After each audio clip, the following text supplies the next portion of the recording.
In the grand and ancient palace of Ayodhya, King Dashratha sits on a golden throne while a massive sacrificial fire blazes before him, its flames reaching skyward.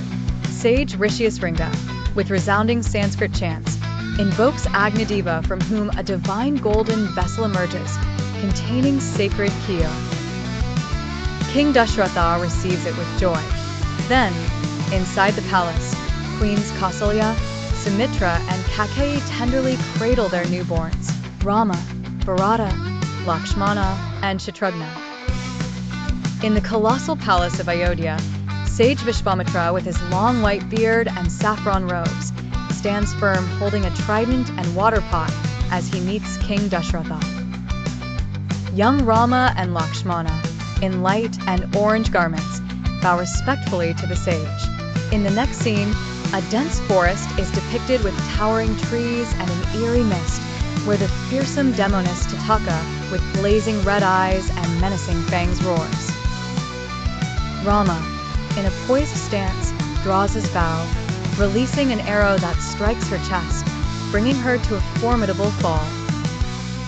At the royal court of Mithila, an elaborate stage is set where King Janaka sits regally upon a golden throne, with the radiant Sita in red and gold attire standing demurely beside him. On the stage, Shiva's bow rests prominently upon an altar where many kings have tried unsuccessfully.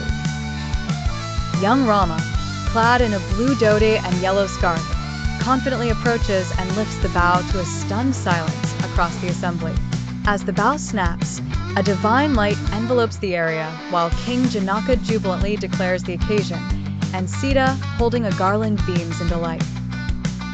In the vast royal court of Ayodhya, King Dashratha sits on a sparkling throne surrounded by priests and courtiers.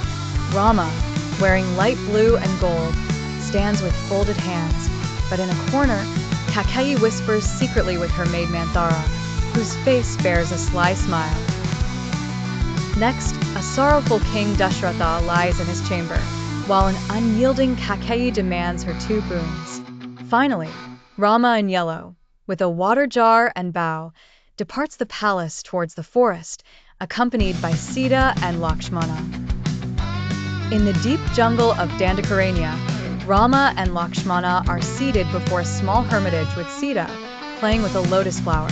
Suddenly, Shurpanakha, a beautiful woman in a green silk sari, gazes at Rama with admiration. When rejected, she lunges angrily at Sita, but Lakshmana swiftly defends with a sharp sword, cutting her nose and ears, and whole Shurpanakha screams in agony. Then, under vast dark clouds, Kara, Dashana, and their demonic army launch a ferocious attack, but Rama defeats the hordes with a single divine arrow. In the lush forest of Panchavati, Sita sits by the hut when Ravana, disguised as a sage, appears to beg for alms. She moves forward to offer water when Ravana suddenly grows in size and abducts her forcefully. The scene transitions to the golden Pushpak Vimana soaring in the sky with Sita held against her will, and below, the great vulture Jatayu battles Ravana valiantly, only to be felled by the demon's sword. At the ocean's edge, atop a towering mountain, Hanuman stands in a bright red loincloth and golden crown, his tail waving in the wind as he prepares to leap across the vast sea. The next scene takes us to Ashokavataka, with forlorn Sita in a green sari seated under a tree, surrounded by gaudy demons. Hanuman gently descends from a tree, presenting Rama's ring as hope rekindles in her eyes, and Hanuman bows respectfully.